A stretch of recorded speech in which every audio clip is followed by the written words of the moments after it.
Hi, I'm Sarah from Country Chic Paint, and today I'm going to show you how I used my paint sprayer to take this plant stand from this to this. As you can see, it was fairly dirty from years of being outside, so I rinsed it off with a hose and scrubber, then let it dry. I used this paint scraper to clean off some of the moss that was growing inside. Then it was ready for sanding. Sanding isn't always necessary for every project, but this plant stand really needed some help to get it clean and smooth.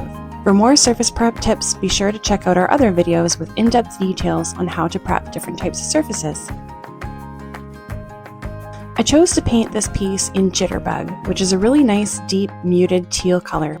Always give your paint a really good shake and stir before you dive in. When using a paint sprayer, you always want to filter your paint to prevent clogging up your spray gun. Depending on the spray gun you're using, you may find it necessary to dilute the paint just a little bit, but it's best to try it at full strength first and only dilute if needed. And make sure you don't add more than 10% water. You can use a spray tent like I'm using today, or you can just put up sheets or tarps or whatever you have to protect your space. If you're going to be painting something at or below your arm height, point the intake tube forward like this.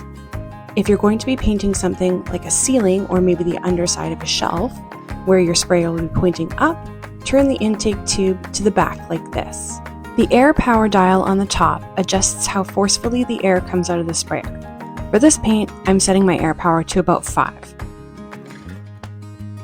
The next thing you want to be aware of is your material flow. You can tighten or loosen this screw to change how much liquid will come out of the sprayer. If the screw is loosened all the way out, you'll just barely push the trigger button and thus pull less product through. If you tighten the screw all the way, you'll push the trigger much harder and pull more product through. I usually start with my material flow set pretty low, then build up as needed. If you're spraying side to side, turn your nozzle to the horizontal position. If you'll be spraying up and down, change the nozzle to vertical.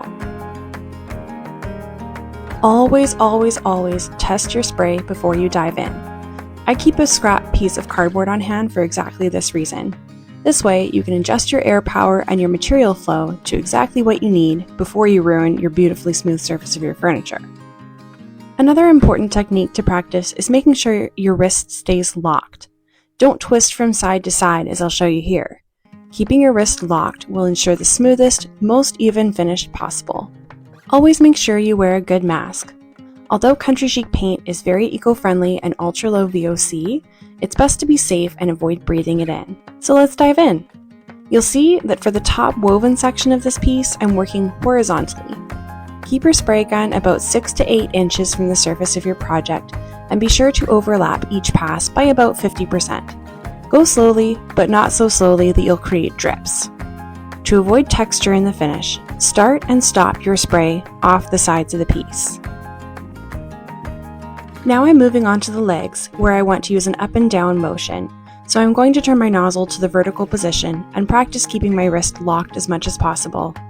If you're struggling to keep your wrists straight when you reach the bottom of the legs, try raising your project up on some pieces of scrap wood.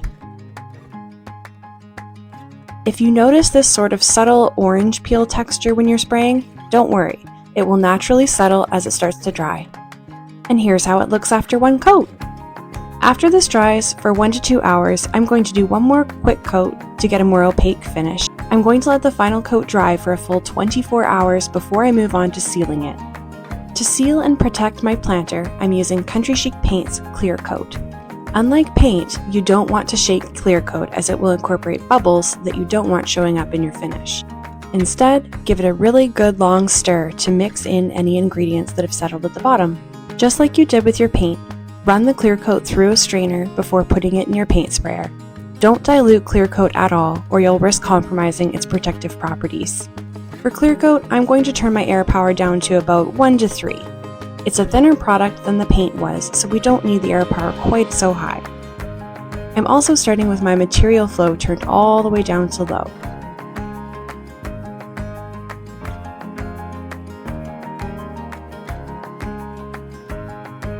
For my second coat, I went in at an angle to catch some of the horizontal surfaces I missed on the first coat. In between uses, make sure you clean your sprayer out right away so the product doesn't start to dry inside.